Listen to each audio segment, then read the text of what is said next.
Olá, olá, sejam bem-vindos a mais uma live do GTUSP. Hoje uma live um pouquinho diferente, antivéspera de Natal, hoje dia 23 de dezembro. A gente está fazendo essa live gravada, né? Que a gente também tem família, mas eu estou aqui com a Lilian, coordenadora do curso de psicologia aqui do GTUSP, para a gente fazer um fechamento de uma série de 3 lives que a gente vem tratando. Boa tarde, Lilian, tudo bem? Oi, boa tarde, Rodrigo, tudo bem? Olá, pessoal. Ó, clima natalino. Eu espero que vocês estejam guardando esse sábado aí para estudar. A folga é só amanhã à noite, depois dia 25 voltar a estudar, certo?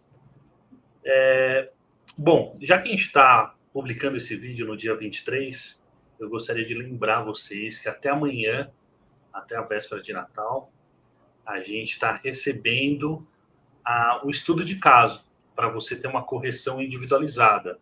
É a terceira oportunidade que você tem de fazer isso. Depois, logo em janeiro, a gente vai lançar o quarto e último simulado. Você vai ter mais uma oportunidade, mas é muito importante que você exercite, né, a prática aí de tentar colocar os seus conhecimentos, principalmente aquela parte dos conhecimentos específicos, no papel e depois encaminhar para a gente via formulário. Então, até amanhã, até domingo à noite, a gente vai estar recebendo isso e depois vai dar o feedback para vocês até o dia 2 de janeiro, já no ano novo. Bom, esse era o primeiro recado. O outro recado eu gostaria de salientar é que a todas as aulas do curso de informática, gravado pelo professor Cid Marques, já estão disponíveis na plataforma. O curso se encerrou, tem 20 aulas, abrange o conteúdo completo e é muito importante. São poucas questões? São poucas questões, mas é muito importante. São essas questões que vai colocar você numa posição diferenciada na classificação. Então, não deixem para trás, pelo menos assistam uma vez essas aulas. A gente nota que elas estão poucas assistidas, por isso que eu faço aqui o reforço para vocês assistirem essas aulas de informática. Vamos lá, Lilian. Você quer começar a falar sobre o tema? Vamos lá, vou falar. Então, só recapitulando, né? A gente está na terceira, né? Vamos assim, só fazer um remember aqui, né? O livro, então, ele é composto por 13 textos. A proposta é fazer questões para que vocês façam um estudo ativo sobre os pontos mais importantes de cada um deles, que vão servir aí para uma compreensão mais aprofundada, mais abrangente desses textos. E a ideia é que vocês, depois de toda essa revisão, né, completa, estejam mais preparados aí para responder tanto as questões objetivas quanto a discursiva, se porventura demandar algo aí desse livro, né? Então, primeira live a gente fez lá no dia 9, com as perguntas. A gente trabalhou desde o prefácio até o texto 5. A segunda a gente fez no dia 16, que foi semana passada, com as respostas. E hoje a gente está na terceira, tá? A gente ainda vai ter mais uma para fechar. As perguntas ficaram lá na área do aluno, tem vários textos lá, se vocês entrarem lá nas mensagens. E, de acordo com o planejamento que foi sugerido, então, nessa semana, né, que passou agora, a proposta era que vocês respondessem as questões desses textos aí, né? 6, 7, 8 e 9, certo? E aí, sobre esses textos, então, uma primeira coisa que eu queria comentar com vocês é o seguinte: o texto 6, que é sobre o idoso, e o 9, que é sobre a anoréxica, na minha opinião, tem pouca chance de cair na prova. Por quê? Porque tem muito pouco a ver diretamente com o contexto do nosso trabalho no tribunal. Pode ter algum caso? Pode. A gente, às vezes, atende algum processo que envolve idoso, em relação à medida protetiva, por exemplo. às vezes curatela, mas é raro, né? Não é um volume grande. E assim, anorexia, como é que entraria no trabalho? Um caso, de repente, de uma filha, né, uma adolescente de uma família que tem, mas assim, também não é um tema constante, recorrente. Então, eu acho que entre esses textos que a gente sugeriu trabalhar essa semana, esses dois são os que têm menos chance de cair, porque realmente não estão aí presentes no nosso dia a dia. E a VUNESP, a gente sabe que pela história dela, pela tradição, ela costuma colocar questões que são mais alinhadas com a realidade do nosso trabalho, né, com a prática profissional do dia a dia. Mas isso não significa que eles não mereçam atenção, muito pelo contrário. Precisa estudar direitinho esses textos também, né? Porque depois, se cai aí uma questão na prova, quem não estudar, né, não vai saber. Então, tem que estudar, tá? Eu não tô falando que não é para estudar, tá? Mas assim, eu acho que merece assim mais atenção redobrada os textos 7 e 8, tá? Aqui hoje a gente vai trabalhar algumas perguntas do 7, que eu acho que são assim a essência dele, até para não ficar extenso demais, tá? Lembrando, então, que todas as respostas vão ficar lá na área do aluno, vocês confiram depois, tá? É importante que vocês respondam primeiro, tentem responder sozinhos mesmo. Quem não fez até agora, não conseguiu fazer durante a semana, faça primeiro, né? Pode assistir aqui, confere junto com a gente esse texto 7, mas o restante faça sozinho primeiro, antes de olhar lá nas respostas, tá bom? É muito importante esse exercício, é isso que vai ajudar aí a compreender e a fixar, tá bom? Bom, esse texto 7, que ele se chama O que será a flor da pele, não dito nas famílias e a transgeracionalidade, é da Ana Rosa Scheit-Trachtenberg, e ele já começa assim, né, com um título bem intrigante, né? Ela já começa aí fazendo essa conexão, né, entre o assunto do texto e a música, e isso se encaixa bem demais, porque quando a gente analisa aí a letra da música, né, a gente percebe como que ela consegue expressar coisas que são muito difíceis de colocar em palavras. E a autora, ela usa umas comparações bem poéticas, assim, né, em relação à música, né, tipo, aguardente que não sacia, febre de uma folia, justamente para poder passar essa ideia da profundidade das emoções, dos conflitos aí das relações familiares, né, o quanto de emoção que tem em tudo isso. É como se ela estivesse mostrando o quanto é complicado entender e lidar com aquilo que não é falado explicitamente dentro de uma família. Esse livro, em geral, ele traz muito isso, né? A questão do não dito, do que não é falado, do que não é explicitado, e o quanto que isso pesa, o quanto que isso é importante. Então, essencialmente, aqui nesse texto, o que a autora está discutindo é o poder justamente do que não é dito na família. Esses silêncios, né, que ao longo do tempo eles podem causar um impacto enorme. E esse link com a música é legal demais, assim, ficou muito interessante.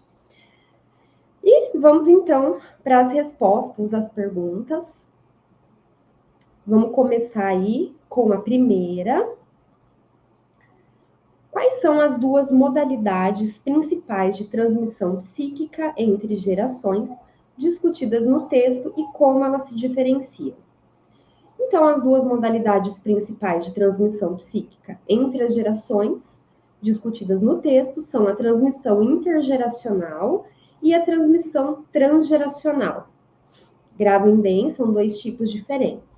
A transmissão intergeracional vai ocorrer entre as gerações, mantendo uma distância e um espaço entre o transmissor e o receptor, preservando as bordas da subjetividade. Aqui nas respostas, gente, eu procuro sempre usar as palavras aí do texto, tá? Porque se cair na prova, é dessa forma que vai aparecer. Já a transmissão transgeracional é mais invasiva, ocorrendo através dos sujeitos e gerações, sem a devida preservação dos espaços ou das bordas das subjetividades. Então, assim, para a gente não esquecer a transmissão intergeracional, né, vamos pensar em uma receita de família, por exemplo. Uma receita culinária mesmo, né, de um prato, de um bolo, que vai passando de geração em geração, aquele papelzinho, né, anotadinho que vai passando. Só que aí, cada geração que recebe esse papelzinho com a receita, ele pode ir ajustando essa receita conforme o seu gosto. Pode colocar um pouquinho a mais de sal, ou adicionar um ingrediente, né? Mas preservando a essência dessa receita. Se ela é um pão, vai continuar sendo um pão, mas vai ter algum ingrediente que pertence à nova geração aí que recebeu. Então, a transmissão intergeracional é esse tipo de transmissão. Um outro exemplo, os avós, né? Se os seus avós valorizavam muito a educação, né? A questão aí da formação. Eles transmitiram isso para os seus pais e os seus pais, por sua vez, repassaram para você, que vai repassar para os seus filhos. Só que aí nesse repasse, né, você vai escolher como que você vai aplicar essa valorização da educação de acordo com as suas próprias experiências e com a sua visão de mundo, né? Agora, a transmissão transgeracional, ela é diferente. Vamos pensar assim, um hábito persistente que atravessa várias gerações sem muita alteração. Pode ser um comportamento, uma crença, um trauma, que é passado aí dos avós para os pais, dos pais para os filhos, sem ter muita reflexão sobre isso. Simplesmente é transmitido, é passado. Pode ser um vício, por exemplo, né? Para a gente simplificar aqui, vamos pensar, um vício de cigarro, de bebida, enfim. É um hábito persistente. Outro exemplo, se uma família tem um histórico de lidar mal com situações de estresse, e isso resulta em conflitos em casa, acaba resultando em conflitos, né? A família lida mal com o estresse lá fora e dentro de casa resulta em conflitos.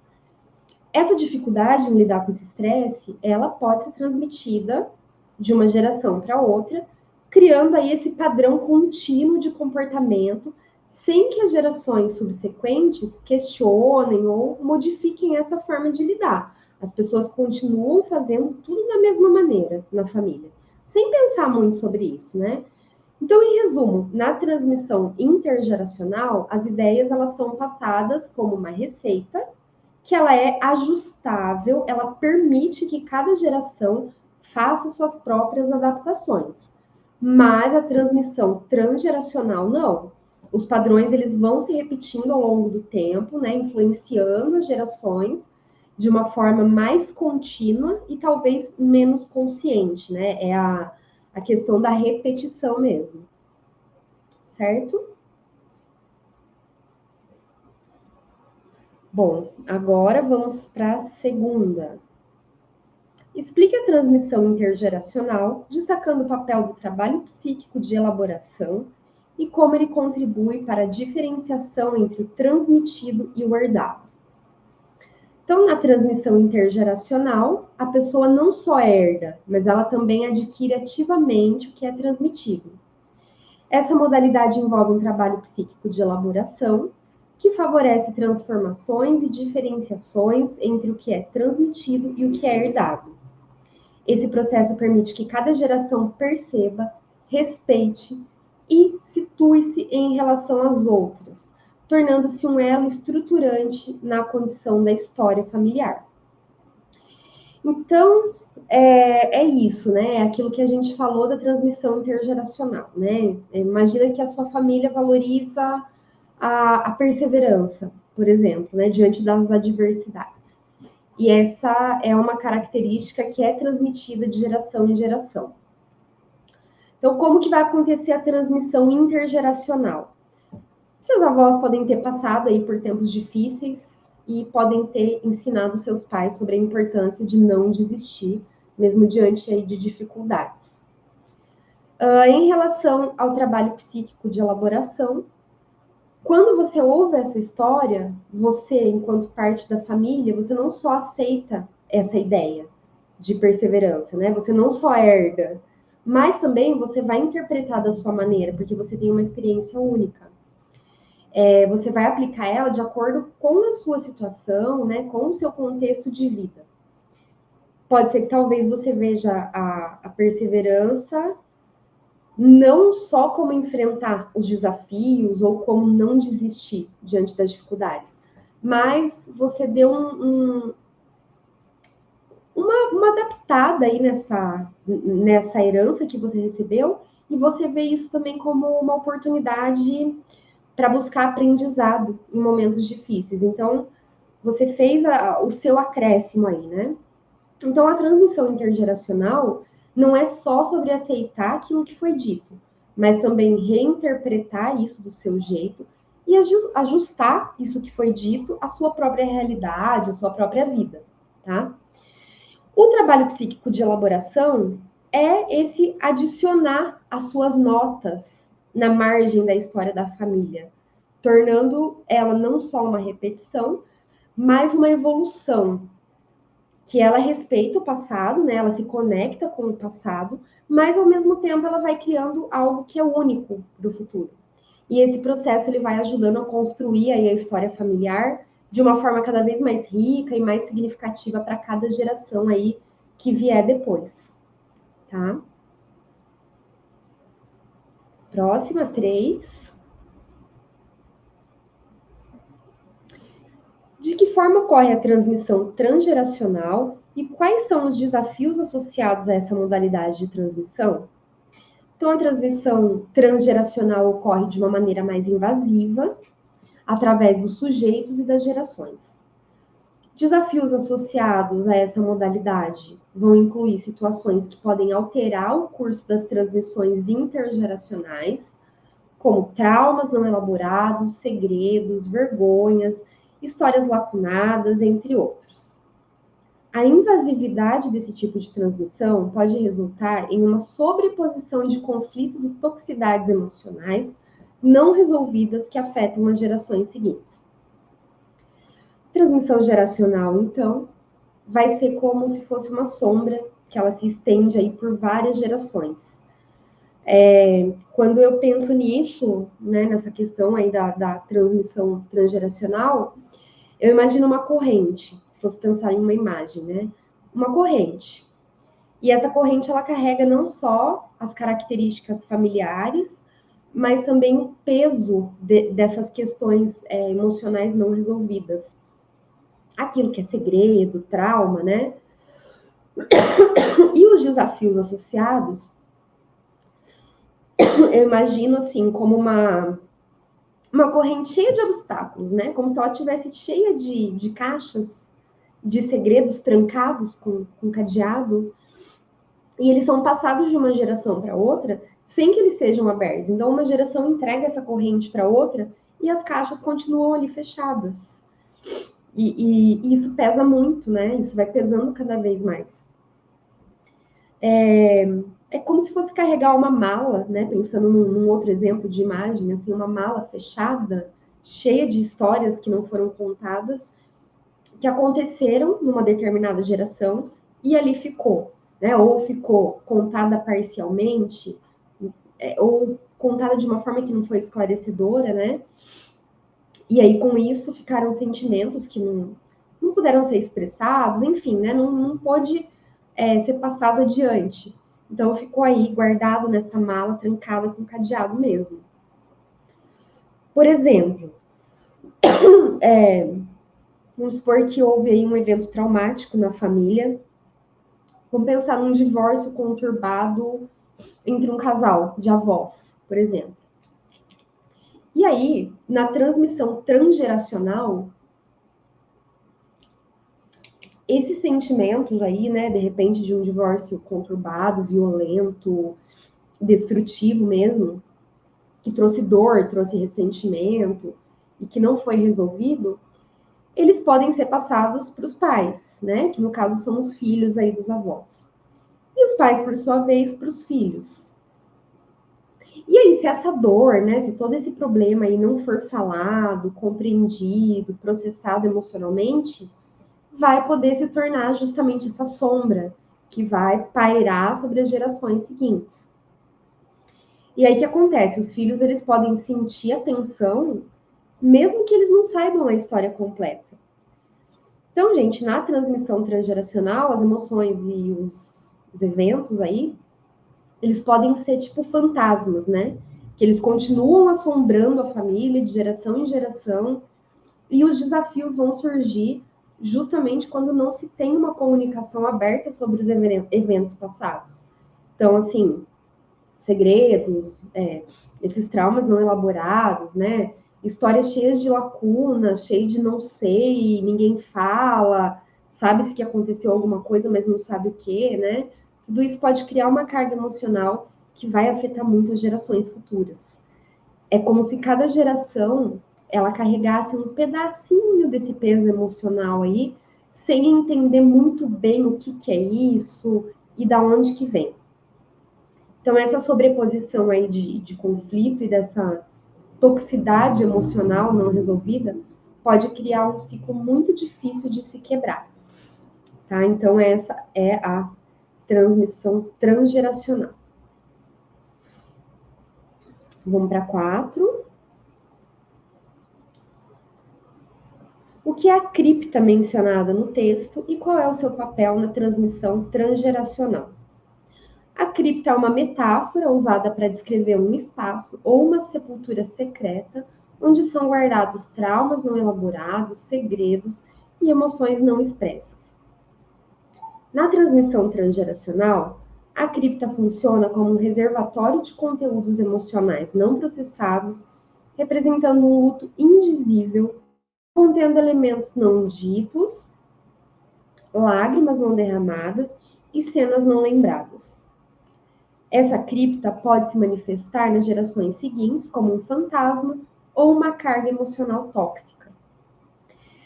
Então, gente, imagine assim, né, uma sala escura, trancada no porão da casa da família, cheia de coisas que ninguém fala em voz alta. Essa sala é a cripta.